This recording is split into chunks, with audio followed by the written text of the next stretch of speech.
Are you a nice person? I mean, are you a nice person who perhaps has a sneaky suspicion that they are really horrid? That might sound daft, but as this episode unwraps, you'll know just what I mean. This is Self-Belief Unsquashed. I'm Trisha Lewis, your host, and that's what we're trying to do. Just unsquash things that get in the way of your self-belief. And believe me, as humans, there are loads of those, and a lot of them originate in fear. And this fear that we're talking about in this episode, I suppose, ultimately is a fear of rejection or a fear of our darker selves, and that we might be found out. And this is where it all started. A book called If I'm So Successful, Why Do I Feel Like a Fake?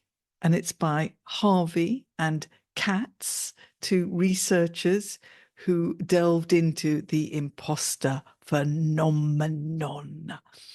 And there was one particular chapter or segment of a chapter that I wanted to make this episode about, and it is the imposter phenomenon, or let's just say syndrome, shall we? And the nice person. There's something tricky about this whole being nice, isn't there? I've got a confession to make. I like watching things like Married at First Sight and Love is Blind. There we go.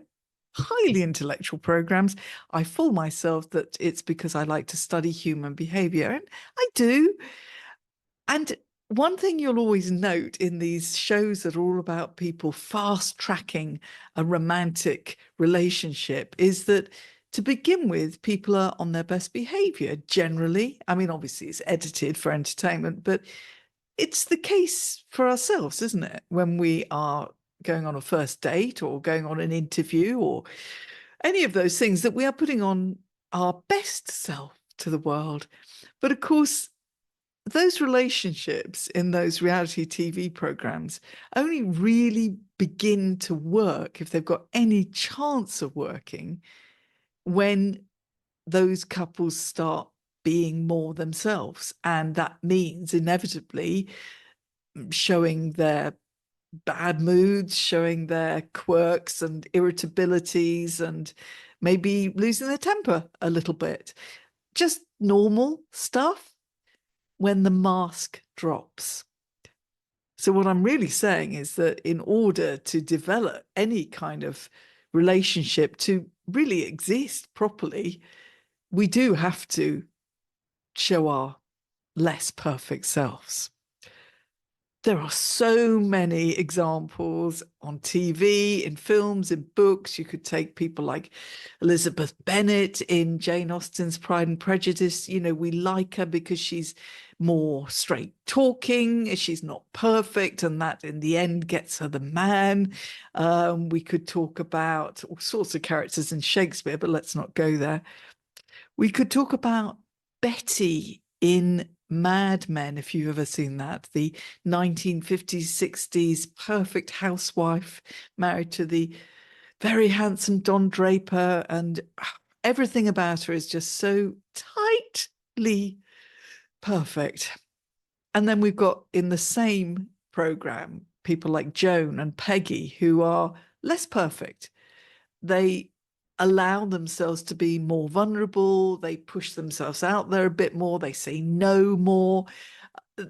And they ultimately seem to be more rounded and, to a certain extent, less of a boiling pressure cooker like Betty is. And of course, she doesn't seem very happy, and she does explode at one stage. But no spoilers. So this is all around us, this idea that being nice might be a good way of attracting somebody, of getting a job, of being popular online or on LinkedIn or whatever. But actually, it won't build a proper relationship, and it won't make us happy.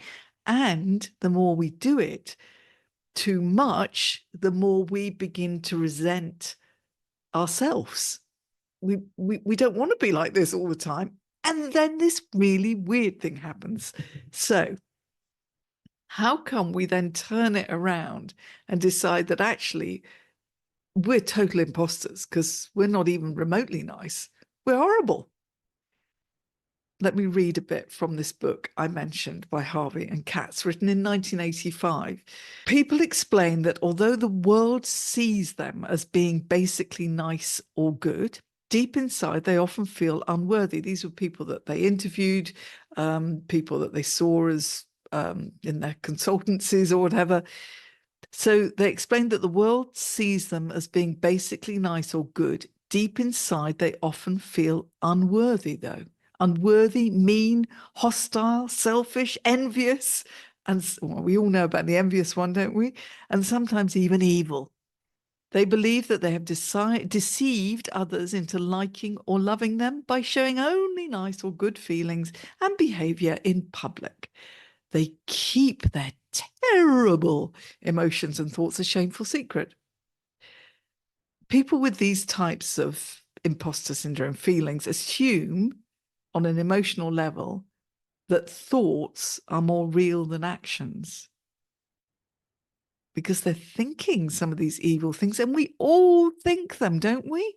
We all have ragey thoughts about somebody who's just barged in front of us on the road or in a supermarket queue or nearly tripped us up on the pavement. No big deal, but every day we will have a thought that we wouldn't want to actually have heard outside of our heads.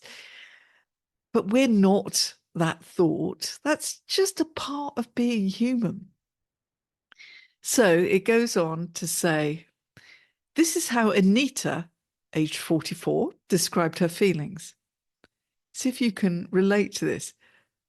I feel I have to pay for anything I get. If somebody gives me something or does something for me, I'm immediately overwhelmed with the feeling that I have to make up for it because I'm not worthy, not the person they thought I was. If I was, I'd deserve it. But since I'm not, I don't. If someone gives me directions on the street, I feel like I have to run home and make them a pie. I love that. I mean, we could think of loads of little anecdotes, couldn't we, to illustrate that? When you go into a charity shop, I don't know if this happens where you are, a thrift shop, a charity shop, and they're on the sort of card payment thing, comes up a little extra. Would you like to donate £1 extra to this charity or whatever? And you're part of you thinks, oh gosh, I better, otherwise I'm going to look like a really mean person. But actually, you've literally just donated to the charity because you've just bought stuff from their shop. And you're thinking, I don't really have that money to spare at the moment. Oh my gosh, I better though, because otherwise, look, everyone's looking at me. They're all going to think, what a mean person, what a selfish person. Doesn't care about anybody in the world. Help. And we could go on. You end up paying money to go to a conference, say, that you really don't want to go to. It's not that relevant to you. And yet somebody you know is running it, or people are being speakers there that you know, and you just think, oh, I'm going to look so unsociable and so unsupportive if I don't go. I'll get my credit card out, I'll be paying this off for the next 6 months, but I don't want to be seen as a mean person who doesn't care about anybody and what they're doing. Oh, here's another one. This might resonate. When you do emails and you spend ages thinking, I think I need to put a smiley face in there. If I don't put a smiley face in there, they'll think I'm being just rude or, just too demanding or something, or I'm too serious. I mean, that's not me. I'm not, I do have a sense of humor and I'm lovely, and I don't want, oh my gosh. And I don't even know how to sign this off. Should I put a kiss? No, not a kiss. That's over the top. But I don't want them to feel like I'm being too sort of cold and clinical and, oh, yeah. Yeah, that's the too nice trap again, isn't it? And it really does come back down to that. What am I scared of?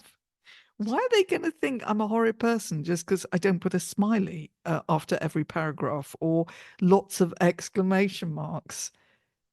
Use your voice, and hopefully that comes across. And it's context specific, isn't it? Of course, sometimes you're relating to people who know that you like to use lots of smiley faces and emojis and exclamation marks, and that's what they expect. So don't suddenly become something that they don't expect, because that's the other problem with this.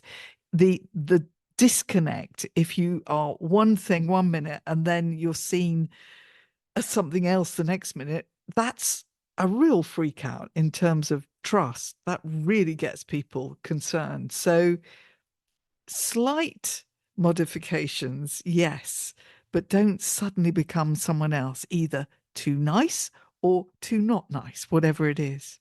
So now take this dark self issue that we're worried about revealing all this bit of us. And in fact, we're only putting on an act. Surely people can see that we're not really nice. That's not true, is it? You are nice, but you are also human. And we're quite primal in our anger and our envy and our frustration and all those sort of things that come into our thoughts sometimes. There's nothing wrong with that. We wouldn't be human if we didn't have those really basic emotions. But we filter stuff and we manage stuff so that we don't go around saying stuff out loud like maybe a child would. And we learn how to be polite, don't we, as we grow up, and we're taught all these manners and things. But what happens if we take that too far, and that we completely hide our shadow self, as Carl Jung referred to it? We just, that cannot show. We have to push that down at all costs, and we must only show this persona of niceness. In other words, our mask must remain all the time, except maybe when we go to bed at night or we're somewhere on our own. So that could affect work, relationships, and just our general sense of being able to develop as a human being. And it's not ideal, is it? We want to develop as a whole rounded human. And if we're cutting off a whole part of us and then also feeling like we're an imposter with the other half of us, then this isn't good for making us feel like a whole human being who's going to learn, who's going to make mistakes, who's going to laugh and cry and all the other things that humans need to do. As Carl Jung says, famous quote, "I'd rather be whole than good." That's what he suggests we should all be thinking. I'd rather be whole than good. So, to recap, as humans, we learn manners as we grow up, and we learn to hide some of the more spontaneous parts of us that might be embarrassing in social situations. We also learn how to please, because we want to please the people that are going to give us things like food and treats.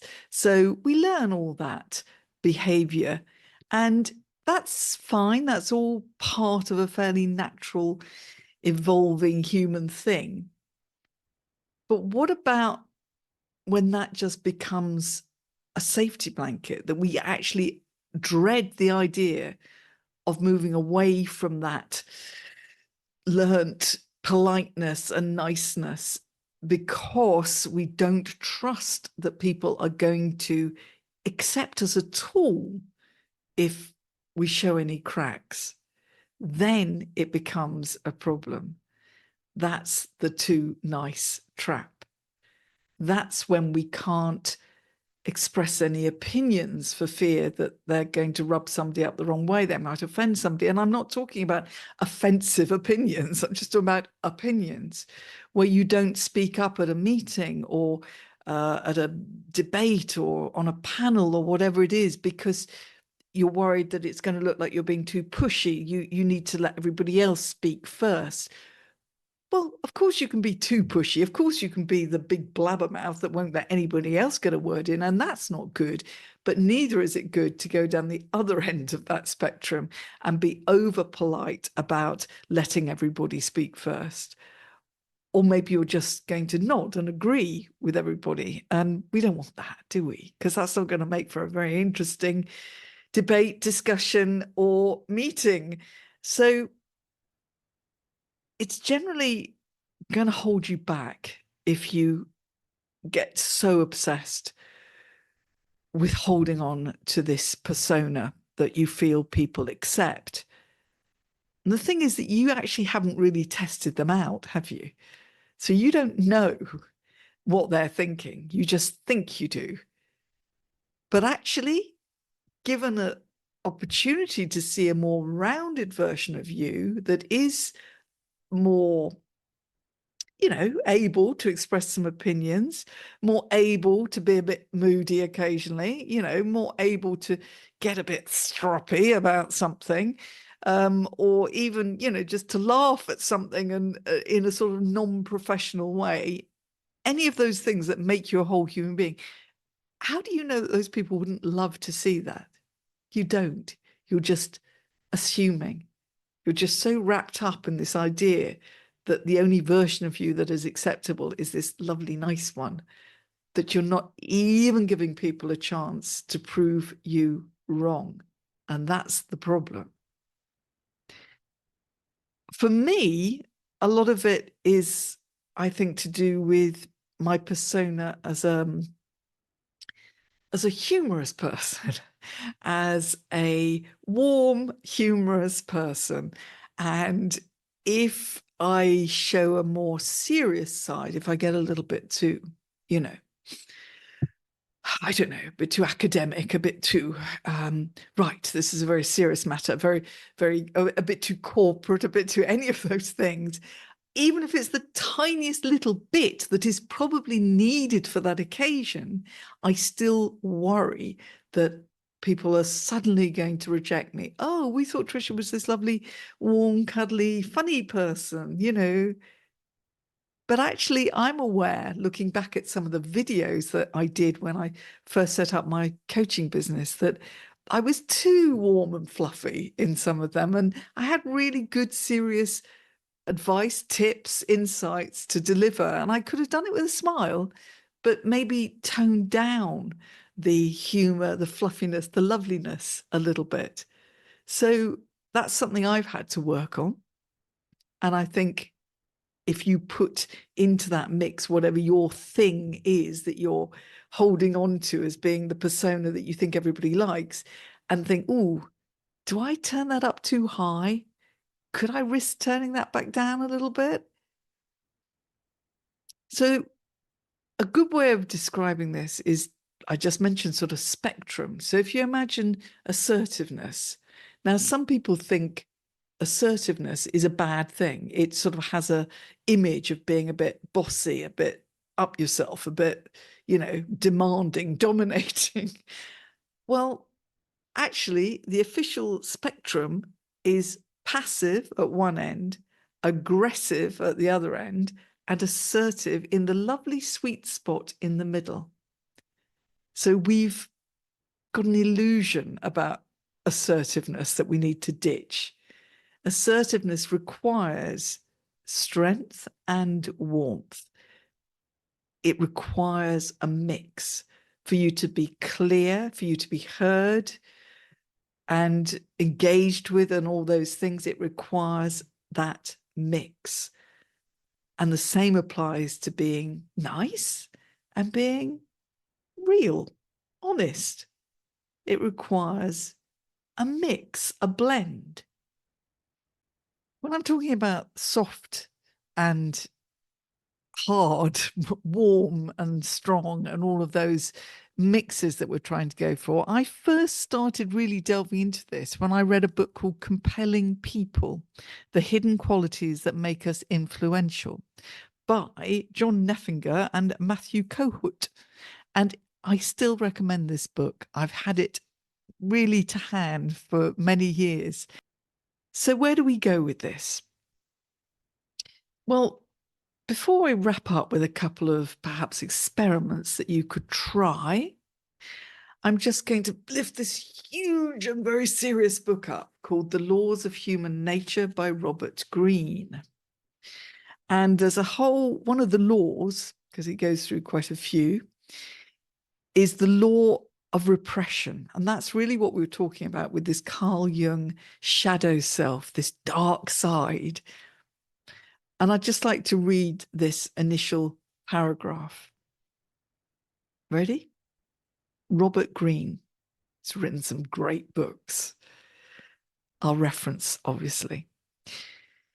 People are rarely who they seem to be. That's a good start, isn't it? Lurking beneath their polite, affable exterior is inevitably a dark shadow side consisting of the insecurities and the aggressive, selfish impulses they repress and carefully conceal from public view. This dark side leaks out in behaviour that will baffle and harm you. Learn to recognise the signs of the shadow before they become toxic. See people's overt traits, toughness, saintliness, etc., as covering up the opposite quality. You must become aware of your own dark side. In being conscious of it, you can control and channel the creative energies that lurk in your unconscious. And by integrating the dark side into your personality, you will be a more complete human and will radiate an authenticity that will draw people to you. Brilliant. Play that back. That's such a good way of describing it.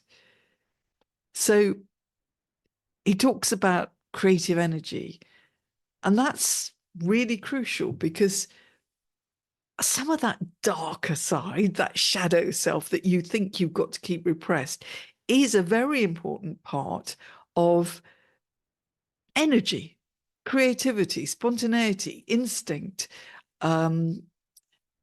standing up for yourself when you need to, saying no, setting boundaries, all of those things. And so to just keep it boxed up is not a good idea because you are going to be in a fight. And when you're in that internal fight, there is a risk that you are suddenly going to blow a fuse at a very inappropriate moment in an overblown way.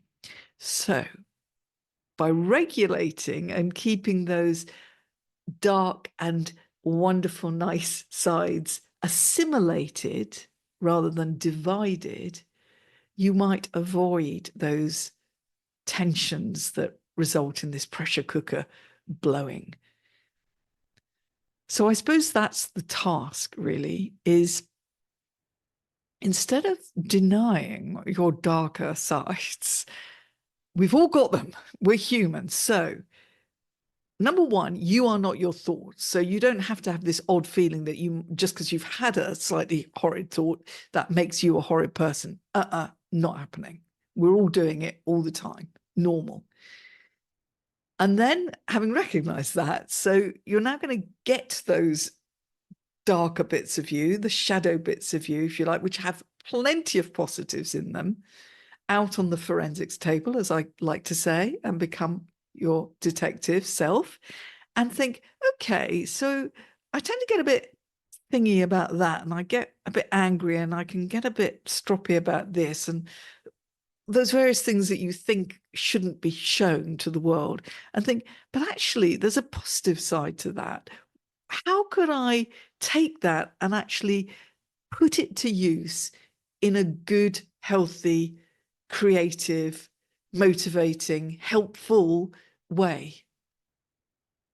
So that's an interesting little exercise to do.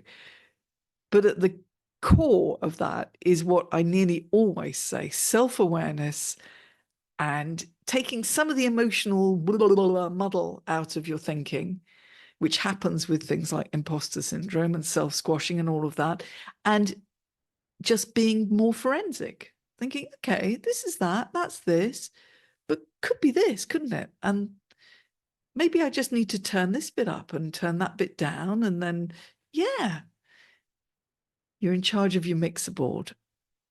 You are a lovely person, but lovely people who are just being lovely for the sake of it because they're scared stiff that anything less than lovely will have them thrown out into the wilderness, are not doing themselves a favor or anyone else around them a favor, because you're not living your truth. And there's a lot more to you than that lovely person, isn't there? I'm saying this with a lovely big smile on my face because I don't want to be seen as moody.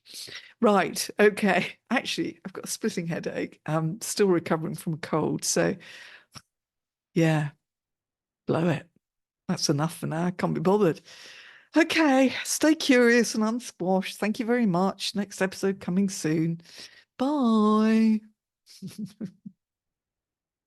Hang on a minute. I didn't mention my book, The Mystery of the Squashed Self. Well, the actual chapter in here is called The Too Nice Trap. And it's the first of 8 cases that are brought to Investigator Lewis to unravel by small business owners who are self-sabotaging. And in this case, it's because she's being too nice and she doesn't like it. So I'll just read you a tiny little, give you a flavour of the style of this book. So the client is giving her story to Investigator Lewis, who is listening and taking notes. Do you know what? Sometimes I feel like I'm showing up as Baby Spice when I am more Mel B. I can feel myself being all nice and sweet and agreeing and saying yes when I should be saying no. I'll just give you that as a little taster.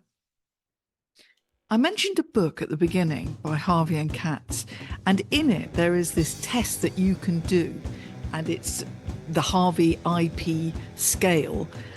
It's brilliant, but what I've done is I've created little images of it and placed a PDF on my website so you can have a go with a notepad and pencil and test yourself. There's another one on there as well. In fact, there's also a squashometer test that I made up. So head over to trishalewis.com and it's on the Stay Unsquashed, the resources page of my website. I'll link it below, but have some fun. There's loads of other stuff on there as well, and links to my book, my TEDx, and yeah, just keep unsquashing.